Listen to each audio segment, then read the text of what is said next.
पहला पार्ट ये था कि अगर आपके पास सेल्फ एडजॉइंट ऑपरेटर है, if A is self adjoint, if A is self adjoint, self adjoint का मतलब होता है कि ए इंटू ए का star is same as A, is a linear operator from the vector space V to V. This is called self adjoint. Self adjoint कहलाता है, कब कहलाता है, जब आपका उसका जो स्टार लेंगे हम ट्रांसपोज उसका कॉम्प्लेक्स कॉन्जुगेट यानी T star is same as T के इक्वल हो जाता है, then T is said to be self adjoint. Similarly एक मैट्रिक्स जो होती है आपकी of order n cross n is said to be self adjoint, वो आपकी सेल्फ एडजॉइंट कहलाती है if and only if A का star is same as A. Star का मतलब होता है आपका ट्रांसपोज एंड उसका कॉम्प्लेक्स कॉन्जुगेट, जैसे सेम एज पहले कॉम्प्लेक्स कॉन्जुगेट ले लो फिर बाद में उसका ट्रांसपोज ले लो। दैट टी जो है आपका वेक्टर स्पेस वी से लेके वी पे है, be a self adjoint, be a self adjoint operator है। देन सबसे पहला जो था, पहला पार्ट था कि जिसकी जो आइगन वैल्यू होंगी टी की वो आपकी होती हैं real, T has real eigen values, T has real eigen values, या पर उसके पास आइगन वैल्यू है x, then T of x is equal to lambda x, x is non zero, क्योंकि आइगन वेक्टर जो होता है आपका नॉन जीरो होता है, लैम्डा आइगन वैल्यू है, and I have assumed that T is self adjoint, T self adjoint है, इसका मतलब है कि टी का स्टार जो होता है वो आपका किसके इक्वल होता है, टी के इक्वल होता है। Therefore, t into t star is same as t into t, t square, and t star into t is same as t into t यानी t square. Therefore, t into t star is same as t star into t, यानी कि जो आपका operator है वो आपका क्या हो जाएगा, नॉर्मल हो जाएगा, t is normal operator, t is normal operator. फिर हमने एक इससे लास्ट क्लास में हमने एक रिजल्ट हमने प्रूफ किया था कि अगर t अगर नॉर्मल है, t is a normal operator है, इफ देन अगर x आइगन वैल्यू है, x आइगन वेक्टर है t का, कॉरस्पॉन्डिंग आइगन वैल्यू है आपके पास lambda, then t star also has an eigen vector x, but उसका जो आइगन वैल्यू होती है वो कॉम्प्लेक्स कॉन्जुगेट हो जाती है, क्योंकि t सेल्फ एडजॉइंट है तो हमने शो किया कि वो आपका नॉर्मल है। अगर t, तो therefore t of x is equal to lambda x, इसके पास eigen vector, therefore t star also has an eigen vector x with the corresponding eigen value lambda का complex conjugate. Now since t self adjoint है तो t का star जो है आपका t के इक्वल है, यानी t of x is equal to lambda का lambda x, lambda complex conjugate into x। Now दोनों को कंपेयर करेंगे y 1 एंड 2, दोनों इक्वल है आपके, lambda of x is same as lambda complex conjugate into x, this implies lambda minus lambda complex conjugate into x is equal to 0। ठीक है, now since x आपका non zero है, this implies lambda minus lambda complex conjugate has to be 0, this implies यानी कि उसका complex conjugate आपका उसी के इक्वल है, दिस इंप्लाइज ये क्या है, लैम्डा जो होगी वो रियल है, लैम्डा इज रियल, यानी कि लैम्डा क्या था, आइगन वैल्यू था, this implies T has eigen real eigen value, कि अगर टी अगर सेल्फ एडजॉइंट ऑपरेटर है तो उसकी आइगन वैल्यू सारी की सारी रियल होती हैं। ये आपका फर्स्ट पार्ट है। सेकंड पार्ट है तो करना है कि जो कैरेक्टरिस्टिक पॉलिनोमियल है वो आपकी स्प्लिट्स करेगी, the characteristic polynomial of T splits. Splits का मतलब होता है कि अगर आपके पास n डिग्री पॉलिनोमियल है तो उसको मैं लीनियर फैक्टर में लिख सकता हूँ, x minus alpha one X minus alpha two X minus alpha N to the power, इस फॉर्म में मैं उसको लिख सकता हूँ, यानी कंप्लीटली मैं उसको 1 डिग्री पॉलिनोमियल के प्रोडक्ट में मैं लिख सकता हूँ, then we say the polynomial is splits over the given field. Assume कर लेते हैं कि ये इसके पास अगर, क्योंकि गिवन है finite dimensional vector space given है, we have given that T is a linear operator है वेक्टर स्पेस वी से लेके वी, और where V is a finite dimensional inner product space, ये आपका गिवन है finite dimensional inner product space है, but ये नहीं गिवन है कि फाइनाइट डायमेंशनल तो है बट कॉम्प्लेक्स है या रियल है, ये नहीं गिवन है। ठीक है, और इनर प्रोडक्ट आपका दो ही पे डिफाइंड होता है, दो ही फील्ड पे होता है, या तो फील्ड आपका रियल होगा या कॉम्प्लेक्स होगा।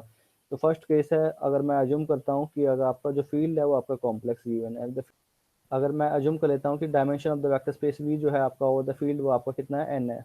n dimensional vector space given है, देन जो कैरेक्टरिस्टिक पॉलिनोमियल मैं निकालता हूँ टी की, वो आपके n डिग्री की पॉलिनोमियल आएगी, that will be polynomial of n degree. Now since and field जो है आपका कॉम्प्लेक्स है, तो कॉम्प्लेक्स में आपके कोई भी पॉलिनोमियल है उसके एग्जैक्टली n रूट एग्जिस्ट करते हैं, तो वो आपका जो होता है वो I can write in this form, उसको मैं फैक्टर कर सकता हूँ। This is the fundamental theorem of algebra है कि n डिग्री का पॉलिनोमियल है, कोई भी n डिग्री का पॉलिनोमियल है और द फील्ड कॉम्प्लेक्स फील्ड, उसको मैं n रूट में प्रोडक्ट में लिख सकता हूँ ऐसे। Fundamental theorem of algebra on the complex field, आपका n डिग्री पॉलीनोमियल मिलेगी तो उसको मैं ऐसे लिख सकता हूँ, तो इसमें कोई प्रूफ करने वाली बात नहीं है। केस है बी, सेकंड केस है कि अगर आपका जो वेक्टर स्पेस है वो आपका रियल है, then we have to show that the characteristic polynomial of the linear operator T वो आपकी स्प्लिट्स करेगी।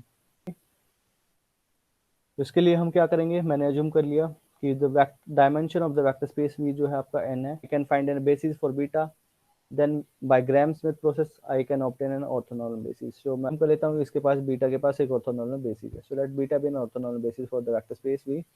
देन इसकी मैट्रिक्स कंसीडर करता हूँ with respect to the basis beta, वो आपके आएगी A. Let's assume that this is the matrix A. Now since given है कि आपके पास द मैट्रिक्स गिवन क्या है कि टी सेल्फ एडजॉइंट है, गिवन था कि टी जो है आपके पास सेल्फ एडजॉइंट है, टी इज सेल्फ एडजॉइंट,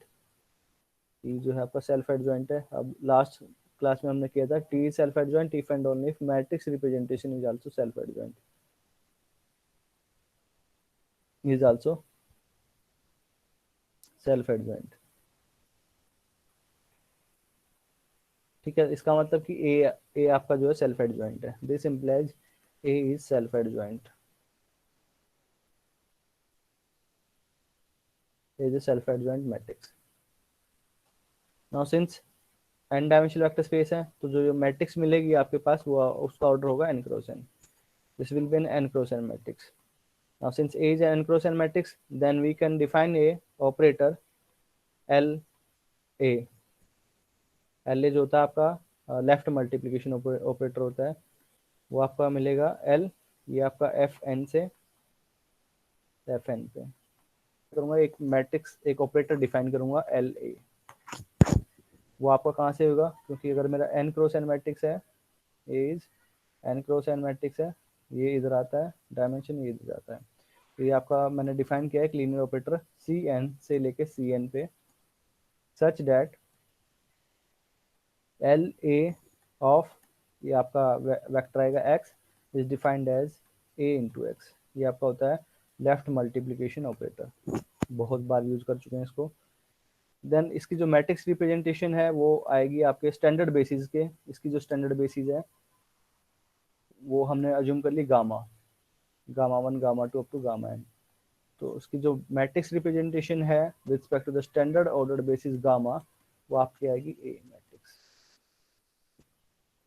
ठीक है, अब ये यहाँ ये रिजल्ट हमने यहाँ पे यूज किया था, अब इसका बैक यूज करेंगे। अगर मैट्रिक्स सेल्फ एडजॉइंट है तो उसका ऑपरेटर जो होगा वो भी सेल्फ एडजॉइंट होता है, तो यहाँ पे जो मैट्रिक्स थी वो सेल्फ एडजॉइंट थी, तो इसका मतलब कि ये सेल्फ एडजॉइंट है, this implies L A self adjoint, L A जो है आपका सी एन से लेके सी एन पे, this is self adjoint operator. अब ये सेल्फ एडजॉइंट ऑपरेटर है तो this implies eigen value of A R real, self adjoint operator है, इसका पहला पार्ट हमने प्रूव किया था कि अगर सेल्फ एडजॉइंट ऑपरेटर तो उसकी आइगन वैल्यू जो होती है वो रियल होती हैं,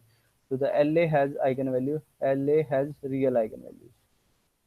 जितनी भी आइगन वैल्यूज होंगी वो सारी रियल होंगी। और सिंस इसके पास सारी आइगन वैल्यू जो है वो रियल है, इसका मतलब कि characteristic polynomial of L of A lambda is 0 और can be expressed in this form. इसका मतलब क्या है कि the characteristic polynomial of L A splits over R. कोई लीनियर ऑपरेटर होता है वेक्टर स्पेस वी से लेके वी पे, ये लीनियर ऑपरेटर है, ये लीनियर ऑपरेटर है आपका, then the characteristic polynomial of the given operator is same as the characteristic polynomial of the matrix representation of t with respect to the ordered basis beta। ठीक है, ये result होता है। तो अब इसकी कैरेक्टरिस्टिक पोलिनोमियल जो होती है एल ए की वो स्प्लिट्स करती है over R, therefore now since the characteristic polynomial of a given operator is same as the matrix representation। ठीक है, तो इसकी जो मैट्रिक्स रिप्रेजेंटेशन थी, now since this splits over R, this implies the characteristic polynomial of, ये आपका कितना है, इसकी जो मैट्रिक्स रिप्रेजेंटेशन होगी एल ए की with respect to the ordered basis gamma, वो थी आपकी ए, वो भी आपकी स्प्लिट्स करेगी। अब ये जो है स्प्लिट्स करता है, this implies now since A matrix जो है आपकी एन क्रॉस एन मैट्रिक्स है वो आपकी स्प्लिट्स करती है। ठीक है, तो उसके इक्वल था, ये था हमारा characteristic polynomial T with respect to ordered basis beta, यानी कि ये स्प्लिट्स करेगी, दिस स्प्लिट्स ओवर आर। और द रियल फील्ड आर, और ये स्प्लिट्स करता है, इसका मतलब कि इसकी जो कैरेक्टरिस्टिक पॉलिनोमियल है टी की वो भी स्प्लिट्स करेगी। This implies the characteristic polynomial of T splits over R. ये हमने थ्योरम की थी कि अगर v जो है आपके पास, v is a complex finite dimensional complex inner product space given है, एंड t जो है अगर आपका नॉर्मल है, t जो है आपका लीनियर ऑपरेटर है from the vector space v to v, be a linear operator, then t is normal if and only if the there exist and orthonormal basis exist करती है आपके पास, ऑर्थोनॉर्मल बेसिस एग्जिस्ट करती है beta consisting of eigen vectors v1 v2 up to vn consisting of eigen vectors of t। अगर n dimensional vector space है तो basis में n एलिमेंट होंगे। इसका मतलब क्या है, डेट इज ये आपके आइगन वेक्टर है, यानी कि t of vi is equal to lambda i vi। फिर हमने ये शो किया था कि अगर मैं कॉम्प्लेक्स को रिप्लेस कर देता हूँ रियल पार्ट से, रियल वेक्टर स्पेस से रिप्लेस करता हूँ, तो मेरा रिजल्ट जो है फेल हो जाता है। ये एग्जांपल से हमने किया था रोटेशन मैट्रिक्स से। रोटेशन मैट्रिक्स हमने डिफाइन किया था। रोटेशन मैट्रिक्स जो थी आपके पास टी ऑफ एक्स वाई, वो आपके पास थी cos theta minus sine theta, फिर था sine theta and cos theta of X Y. ये रोटेशन मैट्रिक्स थी। ये हमने शो किया था कि T is same as matrix representation of T with respect to standard basis beta, this is same as this thing. यानी कि ये मैंने शो किया था कि द गिवन मैट्रिक्स, यानी कि ये आपका नॉर्मल है, इसका मतलब कि द ऑपरेटर टी जो था वो आपका नॉर्मल था, टी इज नॉर्मल, बट मैंने शो किया था उसके पास आइगन वेक्टर एग्जिस्ट नहीं करता है। तो ये सेकंड हमने शो किया था कि फाइनाइट डायमेंशन को अगर मैं रिप्लेस कर देता हूँ इनफाइनाइट डायमेंशनल से, तो भी ये मेरा रिजल्ट फेल हो जाता है। हमने वहाँ पे डिफाइन किया था, ऐसे एक सेट लिया था एफ एन ई की power F N N belonging to Z, this is subset of H, और एफ एन जो था हमने डिफाइन किया था ई की पावर आइटा एन टी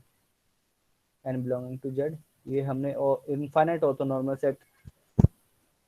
था हमारे पास, और हमने शो किया था कि ये स्पैन करता है, इसका स्पैनिंग सेट वी था,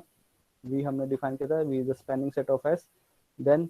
ये आपकी ऑर्थोनॉर्मल बेसिस बन जाती है, ये आपकी ऑर्थोनॉर्मल बेसिस होती है। बट मैंने शो किया था कि यहाँ पे इसके पास आइगन वेक्टर एग्जिस्ट नहीं करता है। दो ऑपरेटर हमने डिफाइन किए थे, T of F is equal to F into F one and U F F is F into F minus one. तो ये दोनों केस में ये रिजल्ट फेल हो जाता है, अगर रियल होता है तब भी फेल हो जाता है ये एग्जाम्पल, अगर इन्फाइनाइट डायमेंशन है तो भी फेल हो जाता है। सो ये हमने एग्जाम्पल दिया था। गिवन है T be a linear operator on a finite dimensional real inner product space, finite dimensional real inner product space, and then T is self adjoint, T आपका सेल्फ एडजॉइंट है, यानी कि जो नॉर्मलिटी वाली जो कंडीशन थी वो आपकी रिप्लेस हो जाएगी सेल्फ एडजॉइंट से, सेल्फ एडजॉइंट से, then the result holds true. ठीक है, अगर मैं इसको कॉम्प्लेक्स की जगह मैं रियल कर देता हूँ, देन नॉर्मलिटी को मेरे को क्या लेना पड़ेगा, सेल्फ एडजॉइंट लेना पड़ेगा, देन द रिजल्ट होल्ड्स। जो गिवन है आपका कि टी जो है एक लीनियर ऑपरेटर है finite dimensional real inner product space V, then T is self-adjoint if and only if there exists an orthonormal basis beta for the vector space V consisting of the eigenvector of T। Then proof है, पहले मैं assume कर लेता हूँ कि T self adjoint है। The first we assume that T is self adjoint। Now since T आपका self adjoint है, finite dimension real inner product space है, अभी पहला पार्ट था कि आइगन वैल्यू जो होती है T की वो रियल होंगी, T has a real eigen value, ये पहला पार्ट था। सेकंड पार्ट था कि कैरेक्टरिस्टिक पॉलिनोमियल ऑफ T जो है वो स्प्लिट्स करेगी। ठीक है, तो पहले ये थ्योरम हम अप्लाई करेंगे। Now since T self adjoint है तो characteristic polynomial of T splits करेगा, देयरफॉर अब ये एक हमने थ्योरम की थी सबसे पहले इसी सेक्शन में 6.4 में, वो कहती है कि अगर characteristic polynomial of T splits करता है और finite dimension in product space, then मेरे पास एक ऑर्थोनॉर्मल बेसिस एग्जिस्ट करती है beta consisting of such that the matrix representation जो होती है वो आपकी अपर ट्रायंगुलर मैट्रिक्स होती है। ये सबसे पहली थ्योरम यही थी। Since finite dimension in product space है और characteristic polynomial of T splits करता है, देयरफॉर बाय स्क्विज थ्योरम ये हमने ये भी प्रूफ किया था। देन एक ऑर्थोनॉर्मल बेसिस एग्जिस्ट करेगी beta such that the matrix representation of T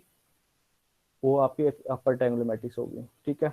हमने जूम कर यहाँ तक हमारे पास हो गया कि ए जो है आपका अपर ट्रायंगुलर मैट्रिक्स होगी। नाउ कंसीडर करते हैं ए का स्टार। ए स्टार होता है आपका ट्रांसपोज उसका कॉम्प्लेक्स कॉन्जुगेट। अब ए ये है, ए है, ए का स्टार जो हो जाएगा matrix representation of T with respect to beta का स्टार। अब ये हमने डिफाइन किया था, अगर टी अगर लीनियर ऑपरेटर है then the matrix representation of t with respect to beta is same as t star का matrix representation इसका star same as T star with respect to beta. ये हमने किया था सेक्शन 6.3 में। तो अब this is same as T star the matrix representation of this. ठीक है, नाउ सिंस गिवन है आपका सेल्फ एडजॉइंट है, टी सेल्फ एडजॉइंट, तो टी का स्टार जो हो जाएगा आपके पास वापस से टी के इक्वल आ जाएगा, दैट इज दिस, और ये आपका किसके इक्वल है, ए के इक्वल है, so this is equal to A. इसका मतलब क्या हुआ कि ए का स्टार जो है आपका ए के इक्वल हो गया। इसका मतलब ए जो है आपका सेल्फ एडजॉइंट है, ये सेल्फ एडजॉइंट। ठीक है, अब आगे देखते हैं कि नाउ सिंस ए जो है आपका अपर ट्रायंगुलर मैट्रिक्स है। ठीक है, और ये आपका ए स्टार जो है ए के इक्वल आ गया। ए मेरा जो था वो अपर ट्रायंगुलर मैट्रिक्स था, A is an upper triangular matrix, A का स्टार ए के इक्वल है, जिसका मतलब कि ये भी अपर ट्रायंगुलर है, क्योंकि ए अपर ट्रायंगुलर है, this is also an upper triangular. तो हमारे पास क्या मिला, हमको मिल गया कि ए मैट्रिक्स एंड ए का star both are upper triangular, both are upper triangular matrix. अगर मैंने ए मैट्रिक्स ये कंसीडर किया है A11 A12 up to A1n,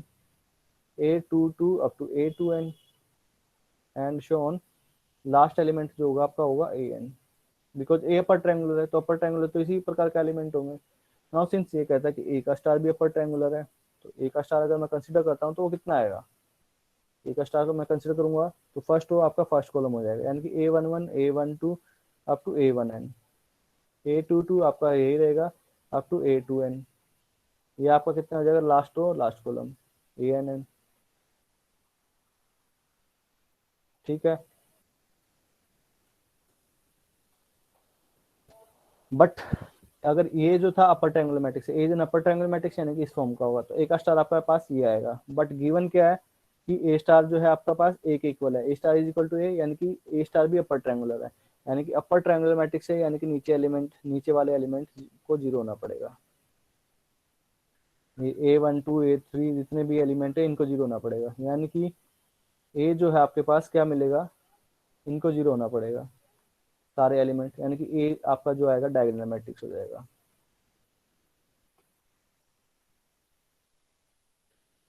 ठीक है, इसका मतलब कि ए जो है आपके पास, A has to be diagonal matrix, A जो है आपके पास वो आपके पास डायगोनल मैट्रिक्स है, यानी कि मैंने जूम किया A11 A22 up to ANN, जो ए जो है डायगोनल मैट्रिक्स, बट ए जो है आपका किसके इक्वल है, ए जो है आपका इसके इक्वल है, ए जो है वो है आपका matrix representation of T respect to beta, यानी कि T of E1, beta, beta जो है आपके पास और कोई बेसिस है, फाइनाइट डायमेंशन में प्रोडक्ट स्पेस गिवन है, तो बीटा आपके पास ऑर्थोनॉर्मल बेसिस है, जिस इन ऑर्थोनॉर्मल बेसिस बीटा। अगर एन डायमेंशनल वेक्टर स्पेस है, इसका मतलब कि हमारे पास मैं अज्यूम करके चलता हूँ कि एन डायमेंशनल वेक्टर स्पेस है, तो मेरे पास बेसिस एलिमेंट में कितने एलिमेंट आएंगे, एन एलिमेंट आएंगे, V1 V2 up to Vn, ये आपके ऑर्थोनॉर्मल बेसिस है, और ये मैट्रिक्स है आपके पास, ये डायगोनल मैट्रिक्स, और ये आपके पास है दिस मैट्रिक्स, तो this is same as matrix representation of T with respect to beta. इसका मतलब ये क्या होगा, टी ऑफ V1 का coordinate vector, T of V2 का coordinate vector up to T of Vn का कोऑर्डिनेट वेक्टर, यानी कि टी ऑफ V1 किसके इक्वल आ गया, this implies T of V1 is A11 V1,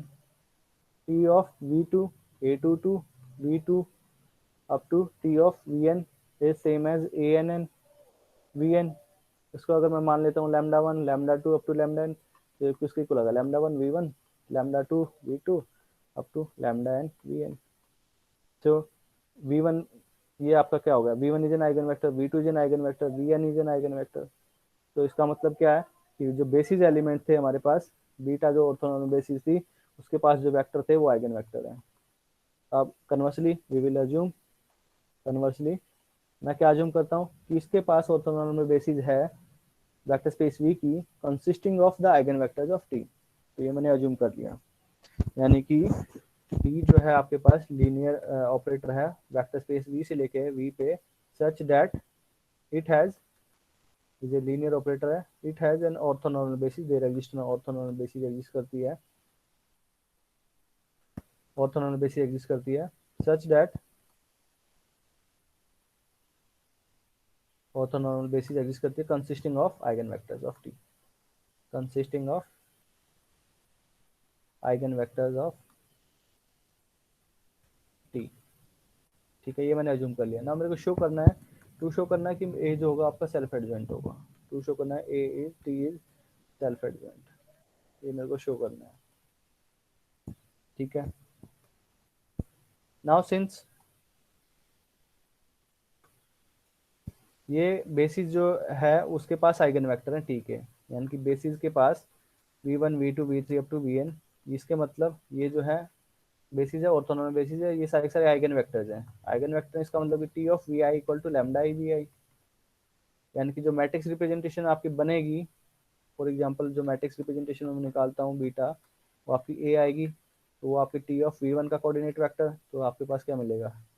we one, पहले T of we one निकालूंगा, वो आपके किसके इक्वल है लैम्डा वन वी वन, तो आपका लैम्डा वन, बाकी आपके जीरो हो जाएंगे, that is zero zero zero. Similarly T of V two that is lambda two V two, बाकी जीरो, लास्ट में दिस, यानी ये जो मैट्रिक्स रिप्रेजेंटेशन जो आपकी आएगी वो क्या होगी, एक डायगोनल मैट्रिक्स होगी। ठीक है, नाउ ये डायगोनल मैट्रिक्स है। नाउ सिंस वी जो है आपका real inner product space given है, तो जो स्टार होता है मेरे को शो करना सेल्फ एडवेंट, तो मेरे को मैंने ये डिफाइन किया था कि अगर स्टार है वो आपका ट्रांसपोज के इक्वल हो जाता है, क्योंकि रियल है, रियल में तो कॉम्प्लेक्स जो कॉन्जुगेट है वो इज सेम एज, क्योंकि रियल है तो इसका कोई इंपॉर्टेंस होता नहीं है, उसका कॉम्प्लेक्स कॉन्जुगेट उसी के इक्वल होता है रियल में, तो ए का स्टार जो होता है वो आपके पास ट्रांसपोज के इक्वल हो जाता है,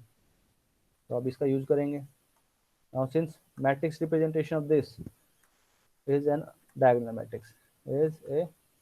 डायगोनल मैट्रिक्स, ये आपकी डायगोनल मैट्रिक्स हो गई। वी आपका रियल इनर प्रोडक्ट स्पेस है, इसका मतलब कि जो स्टार है मेरे को शो करना है सेल्फ एडजॉइंट, सेल्फ एडजॉइंट का मतलब टी का स्टार इक्वल टू टी, ये मेरे को शो करना है, यानी कि if and only if the matrix representation of T star with respect to beta is matrix representation of T with respect to beta, यानी कि मेरे को ये शो करना है, और ये आपका होता है matrix representation of T with respect to beta का स्टार इज इक्वल टू, यानी कि मेरे को ये शो करना है,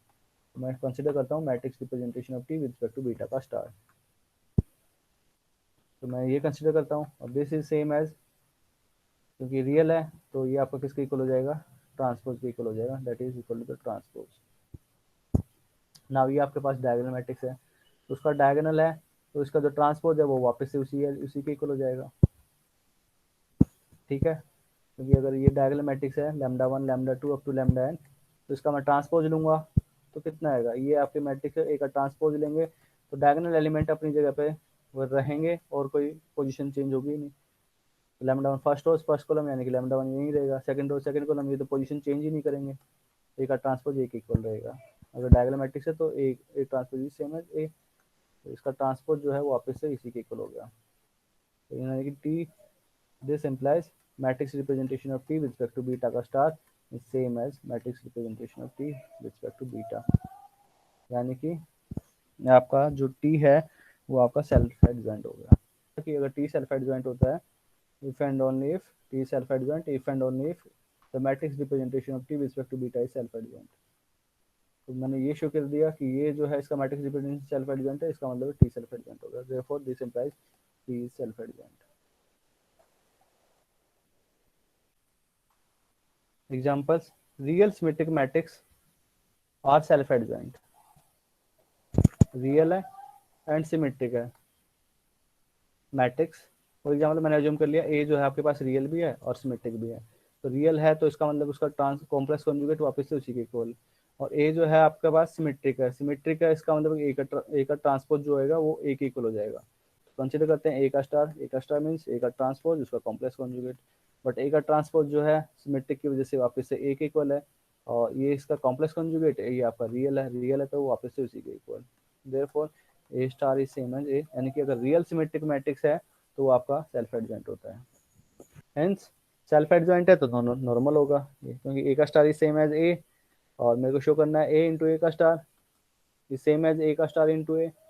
ये आपका ए स्क्वायर हो जाएगा, ये भी आपका ए स्क्वायर हो जाएगा, अगर रियल सिमेट्रिक मैट्रिक्स है, रियल है, सिमेट्रिक है, तो आपका होता है सेल्फ एडजॉइंट। और ये हमने प्रूफ कर रखा है कि टी अगर सेल्फ एडजॉइंट है तो नॉर्मल होता है। तो अगर रियल सिमेट्रिक मैट्रिक्स है वो आपका नॉर्मल होता है। बट रियल को अगर मैं ले लेता हूँ complex and symmetric, then need not imply normality. Example है, आपके पास ए जो matrix given iota iota iota Y वाई, तो ए का ट्रांसपोज निकालते हैं। ए का ट्रांसपोज क्या होता है, फर्स्ट रोज फर्स्ट कॉलम, सेकंड रोज सेकंड कॉलम, तो ए का ट्रांसपोज तो वापस उसी के इक्वल हो गया। तो ए का ट्रांसपोज ये ए, यानी कि ए जो है आपका ए इज सिमेट्रिक, ए सिमेट्रिक है बट कॉम्प्लेक्स है। तो ए जो मैट्रिक्स है वो आपकी कॉम्प्लेक्स है, A is complex and symmetric, complex plus symmetric. So we will show that this matrix जो है आपकी, ये जो मैट्रिक्स है ए, वो नॉर्मल नहीं होगी। A is not a normal matrix, A is not normal. तो ये मेरे को शो करना है। तो नॉर्मल शो करने के लिए क्या होता है, ये मैट्रिक्स जो होता है या मैट्रिक्स जो कहलाती है वो नॉर्मल कब कहलाती है, जब A into A star is same as A star into A. तो ये मेरे को शो करना पड़ेगा कि ये आपके इक्वल नहीं होंगे इन दिस केस। तो ए का स्टार मतलब ट्रांसपोज, उसका कॉम्प्लेक्स कॉन्जुगेट अब लेना है। तो ए का ट्रांसपोज, ए का स्टार निकालेंगे, तो ए ट्रांसपोज उसका कॉम्प्लेक्स कॉन्जुगेट, ये आपका माइनस हो जाएंगे, तीनों माइनस ये one. Now A into A transpose मैं निकालूंगा, आपका ये आएगा two, two one plus iota one minus iota. और ए का स्टार इंटू ए निकालूंगा तो वो आपका आएगा टू टू, ये इंटरचेंज हो जाएंगे, one minus eta and one plus iota.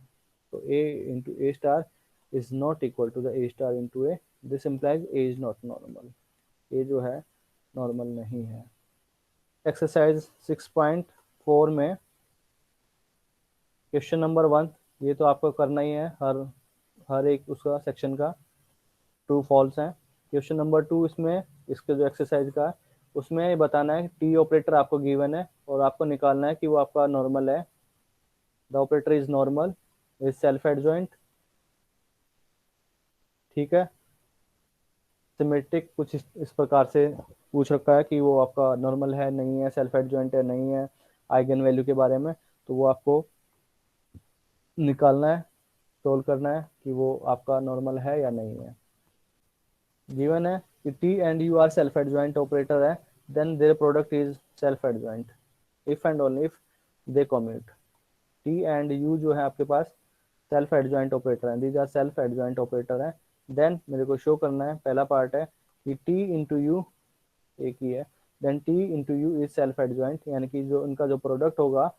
वो सेल्फ एडजॉइंट होगा कब, जब वे कम्यूट करेंगे, if and only if they commute, यानी कि T into U is same as U into T. Now since T and U are self adjoint, इसका मतलब कि टी का स्टार टी के इक्वल है, यू का स्टार इक्वल टू यू के इक्वल है। मेरे को शो करना है ये सेल्फ एडजॉइंट है, तो कंसीडर कर लेते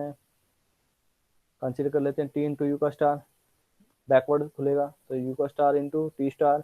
अब यू का स्टार किसके इक्वल है, यू के इक्वल है, टी का स्टार किसके इक्वल है, टी के इक्वल है। तो हमारे पास आ गया टी इंटू यू का star is you into T, ठीक है। तो बाय डेफिनेशन अभी हमारा यहाँ तक हो गया। But T into U is self adjoint, मैं अज्यूम करता हूँ कि मेरा सेल्फ एडजॉइंट है। Let's assume, if and only proof करना है, पी इम्प्लाइज क्यू, तो इफ एंड ओनली करना है तो मैं अज्यूम करता हूँ कि लेट पी होल्ड, और मेरे को शो करना है कि क्यू प्रूफ करेंगे, let P is true and show करना है कि क्यू होल्ड करेगा। तो मैंने अज्यूम कर लिया टी, यहाँ तक ये अभी तक कोई कंडीशन हमने अप्लाई नहीं किया। तो फर्स्ट पार्ट हम करते हैं कि मैंने अज्यूम कर लिया T U is self adjoint. तो let us assume that T into U is self adjoint, this is self adjoint. Self adjoint है, इसका मतलब कि इसका स्टार इसी के इक्वल हो जाएगा। तो by this equation 1 u is equal to T U equal to U T, यानी कि ये कम्यूट करते हैं। कन्वर्सली अगर मैं अज्यूम करता हूँ कि U T is same as T U, equal है टी यू के इक्वल है by one, therefore T U का star is equal to T U, this implies T U is self adjoint. Question number 6 है। Question number 6 आपका कहता है कि given V is an complex inner product space, V जो है आपका एक कॉम्प्लेक्स इनर प्रोडक्ट स्पेस है, complex inner product space given है। देन टी एक लीनियर ऑपरेटर इन्होंने डिफाइन किया है, let T be a linear operator, this is a linear operator given है, then we define two operator T one हमने define किया है 1/2 टी प्लस टी स्टार, ये हमने डिफाइन किया खुद से, ये गिवन है, V is complex input space given है और ये गिवन है, तो ये हमने डिफाइन किया है, we have define this. T1 T2 हमने डिफाइन किया है 1/2 iota T minus T star, then हम शो करेंगे कि आपके T1 and T2 both are self adjoint, these are self adjoint, ये हमको शो करना सेल्फ एडजॉइंट है, एंड T को हम लिख सकते हैं T1 प्लस का आयोटा T2, ये हम ऐसे लिख सकते हैं। तो फॉर एग्जांपल ये T1 है, तो T1 दोनों को अगर मैं ऐड करता हूँ, T1 प्लस का आयोटा T2 अगर मैं करता हूँ तो कितना आएगा 1/2 T plus T star plus 1/2, क्योंकि आटा से मल्टीप्लाई कर दिया तो 1/2 टी माइनस टी स्टार, फिर आपका 1/2 टी स्टार प्लस में या माइनस में ये कैंसिल आउट हो जाएगा, तो 1/2 टी, ये 1/2 टी प्लस 1/2 टी, फिर आपका आ जाएगा टी, तो ये आपका T can be written as T1 plus का iota T2। T1 and T2 are self adjoint, ये अभी शो कर देंगे, और T को हम लिख सकते हैं इन दिस फॉर्म, तो ये मैंने शो कर दिया। नाउ T आपका कितना था, T1 जो था आपका था 1/2 टी प्लस टी स्टार, मेरे को शो करना है T1 सेल्फ एडजॉइंट है, यानी कि इसका स्टार इसी के इक्वल शो करना है, ये मेरे को शो करना है, तो मैं कंसिडर कर लेता हूँ उसका स्टार, यानी कि इस टोटली का स्टार, यानी कि 1/2 का कॉम्प्लेक्स कॉन्जुगेट आएगा, बट आपका रियल है तो ये आपका 1/2 ही रहेगा, ये आपका टी स्टार हो जाएगा, प्लस टी स्टार का स्टार वापस से टी होता है, तो दिस इज 1/2, इसको कॉम्यूट करते हैं, एडिशन में तो कॉम्यूट करते ही हैं, ये आपका आ गया T1, तो T1 का star is T1, this implies T1 is self adjoint. Similarly, we can prove that T2 is self adjoint. T2 जो है आपका था 1/2 आएटा T1 माइनस, सॉरी T था माइनस का T स्टार था, तो T2 का स्टार कंसिडर करते हैं, यानी कि इसका स्टार, ये आपका हो जाएगा इसका स्केलर का कॉम्प्लेक्स कॉन्जुगेट, यानी कि माइनस का 2 आयटा कॉम्प्लेक्स कॉन्जुगेट हो जाएगा माइनस का आयटा, और ये आपका हो जाएगा T star minus T star का स्टार टी, माइनस को अंदर लेके जाते हैं, तो 1/2 iota T minus T star, तो ये आपका आ जाएगा T2, therefore T1 जो है हमने डिफाइन किया था 1/2 T plus T star, and T2 जो हमने डिफाइन किया था 1/2 iota T minus T star, these are both are T1 and T2 both are self adjoint. Second part है कि अगर कोई अनदर ऑपरेटर एग्जिस्ट करता है, उसको हम लिखते हैं U प्लस का iota U2, then both has to be equal, ये एक बार देखना, आप ट्राई करना। सी पार्ट है कि T जो है आपका नॉर्मल है, T is normal if and only if they commute, T1 and T2 जो होंगे वो कॉम्यूट करेंगे, तो यहाँ से करते हैं कि T मैंने अज्यूम कर लिया नॉर्मल है, इसका मतलब कि T into T star same as T star into T, ये गलत लिखा हुआ है, equal to identity, this is wrong, normal का खाली इतना ही होता है, T into T star same as T star into T, ठीक है, तो मैंने अज्यूम कर लिया कि T नॉर्मल है if and only if T into T star same as T star into T. अब T की वैल्यू हमने डिफाइन की थी, किसके इक्वल था, T1 प्लस का आयटा T2, तो ये हमने डिफाइन कर दिया T1 प्लस का आयटा T2, T की जगह वैल्यू सब्स्टिट्यूट कर दी, इसका स्टार इज सेम एज, इसकी जगह इसका स्टार, और इनको हम ओपन करेंगे, T इज नॉर्मल है, यानी कि T into T star is same as T star into T, अब T की वैल्यू थी हमारे पास T1 प्लस का आयटा T2, तो यहाँ पे इसका मतलब है, इसकी जगह मैं सब्स्टिट्यूट करता हूँ, तो T1 प्लस का आयटा T2 मल्टीप्लाई कर देते हैं T1 प्लस का आयटा T का star is same as T1 plus का आयटा T2 इसका स्टार एंड T1 प्लस का आयटा T2, तो इफ एंड ओनली इफ ये होता है, T होता है normal if and only if, यानी कि इफ एंड ओनली इफ